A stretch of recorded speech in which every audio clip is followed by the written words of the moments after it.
Bonjour à tous, au programme aujourd'hui on va voir Hermès qui nous fait une belle performance du coup à la baisse mais qui est susceptible de rebondir maintenant, on verra pourquoi. On va voir aussi l'argent, le spot silver qui nous refait de nouveau, qui nous donne de nouveau une opportunité d'achat. On va voir éventuellement tous les cas de figure qu'on peut rencontrer sur l'argent silver dans les prochaines semaines.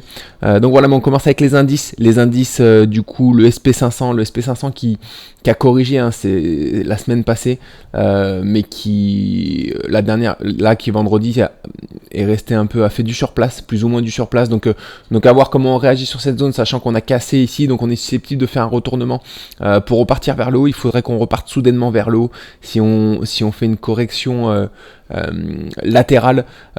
C'est pour moi signe de continuation baissière du coup à court terme, donc voilà, on va suivre le SP500 attentivement. Le Nasdaq c'est à peu près la même chose. Voilà, on a fait une correction cette semaine. Ici, on fait une sorte de une séance flat du coup vendredi. Donc on va voir comment on réagit, si on rebondit violemment ou si on fait un rebond latéral qui serait synonyme de continuation baissière. Pour les indices européens, c'est plus ou moins la même chose. On continue un peu la correction ici. Sur le DAX, c'est une correction pour moi un peu plus saine parce qu'elle est assez latérale, donc on peut envisager une continuation haussière pour le DAX à moyen terme. Et pour le CAC 40, c'est un peu plus violent comme correction. Par contre, on est arrivé sur une zone de support ici, donc on est susceptible de rebondir maintenant. Donc voilà. Alors on commence du coup avec la perf du jour, Hermès qu'on avait pris sur le double top ici. Alors vous voyez, on le voit bien, le double top en hebdo. Quand on se rapproche en daily, alors excusez-moi, voilà. On avait un retournement ici. On a été violemment déclenché sur une séance ici qui avait fait un gap haussier, puis ensuite qui était parti à la baisse. Donc voilà, on avait rapidement pu sécuriser notre position parce que c'est parti vite vers le bas. Et puis là, on voit qu'on a fait une succession de 8 séances baissières pour atteindre les R9. Donc voilà, c'est ce qu'on était. C'est 9 fois, on a gagné 9 fois ce qu'on était prêt à perdre au départ. Donc voilà, c'est une belle performance pour Hermès. Maintenant, on le voit peut-être sur une potentielle épaule de continuation haussière. Donc on est sur la zone de la seconde épaule ici. Donc est-ce qu'on rebondit ici? Est-ce qu'on va chercher beaucoup plus bas pour aller chercher éventuellement un double top? Voilà, et la ligne de coup du coup de ce double top. Donc à voir en tout cas. Bon, on est sur le point des R10, donc on a en tout cas resserré notre stop loss ici pour sécuriser la position, enfin pour la sécuriser, oui, surtout pour prendre des gains si jamais on repart vers le haut.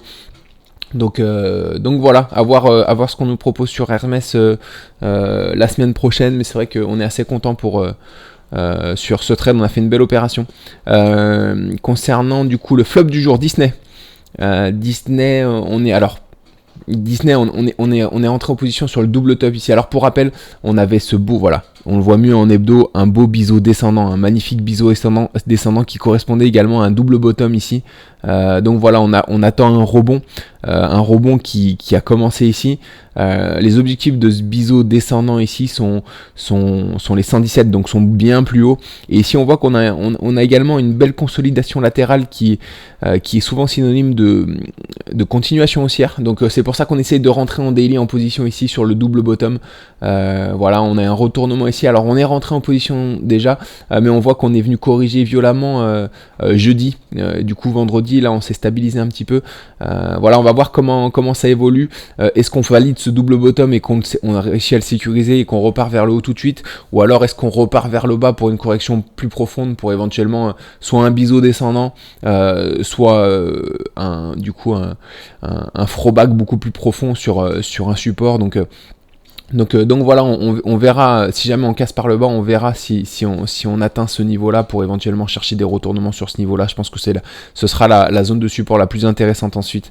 Donc voilà, mais en tout cas, Disney est toujours une très belle configuration, je pense, pour rentrer à l'achat dessus et voilà, et surtout elle se comporte vraiment bien en hebdo aussi avec des beaux drapeaux de continuation haussière, des penants ou des drapeaux de continuation haussière. Donc voilà, on va suivre Walt Disney. Concernant du coup l'opportunité à la hausse de la semaine prochaine, lundi, On va essayer de se repositionner sur l'argent. L'argent, pour rappel, on est sur, alors en hebdo, on est sur une belle consolidation latérale ici après un beau mouvement haussier. Donc voilà, je pense qu'on peut repartir vers le haut assez rapidement sur l'argent. Ici, on a une épaule tête-épaule de retournement haussier qui dure un petit peu au niveau de la deuxième épaule. Et on va analyser un peu ce qui se passe sur la deuxième épaule. Là, vous voyez, j'ai mis une ligne de coup ici avec voilà, il y a une épaule tête, épaule en formation du coup en hebdo sur de retournement du coup en hebdo en daily sur la seconde épaule pardon. Voilà, elle est ici, on voit bien l'épaule ici, on voit bien la tête ici, on voit bien la construction de la seconde épaule. Donc là on est revenu au niveau de la seconde épaule, on voit qu'on est en train de faire un double bottom. Donc on a un retournement ici.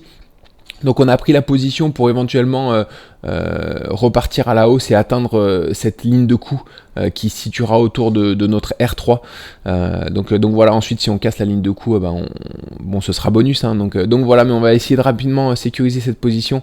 Voilà, on est aussi potentiellement dans une épaule, tête, épaule, mais une vraie, cette fois qui droite, qui nous ferait descendre un peu plus bas.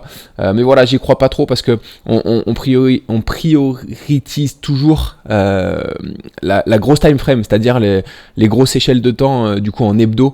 Et en hebdo, il y a vraiment cette épaule, tête, épaule inversée qui prédomine, et également cette épaule, tête, épaule ici en daily, mais qui est sur une plus grosse time frame ici. Donc voilà, qui est plus importante que celle-ci en tout cas, qui serait plutôt synonyme de baisse. Donc voilà, donc on favorise la hausse sur le silver. On va suivre ça la semaine prochaine, voir comment ça évolue.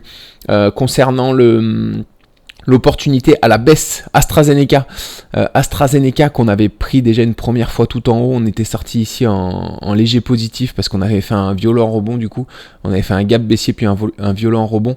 Ici on voit qu'on a cette épaule tête-épaule en hebdo, voilà, dont les objectifs sont ici, sont beaucoup plus bas. Ici on l'a cassé par le bas, on vient faire un pullback ici, du coup on va essayer de prendre position ici, on a un retournement en daily, on le voit, pour éventuellement repartir vers le bas ensuite, et on voit également que si on trace la ligne de coup ici droite, on a également une épaule tête-épaule, éventuellement future épaule mais droite, donc voilà, et là on est sur les zones plus ou moins de la première épaule, donc voilà, on va surveiller tous les retournements qui arrivent dans cette zone là. Donc là on a une convergence de résistance, à la fois cette résistance oblique et à la fois cette résistance horizontale du coup. Donc ici ça va être une zone à surveiller pour les éventuels retournements, pour prendre des shorts sur AstraZeneca. Et là il y a un retournement en 1 heure, donc voilà, on a mis un ordre au-dessous, on mettra un ordre au-dessus si jamais on est déclenché par le bas. Donc voilà, très intéressant en tout cas AstraZeneca à la baisse, qui pourrait si jamais on validait du coup cette épaule tête épaule avec la ligne de coup horizontale, les objectifs seraient bien plus bas, ils seraient autour des, je pense, au moins des 47 par là, donc voilà, viser ce support des 45. Donc voilà, déjà on a une grosse zone de support ici qu'on surveillera également, donc voilà, mais déjà on va essayer de la sécuriser, hein, on va voir si elle part à la baisse dans un premier temps, et voilà.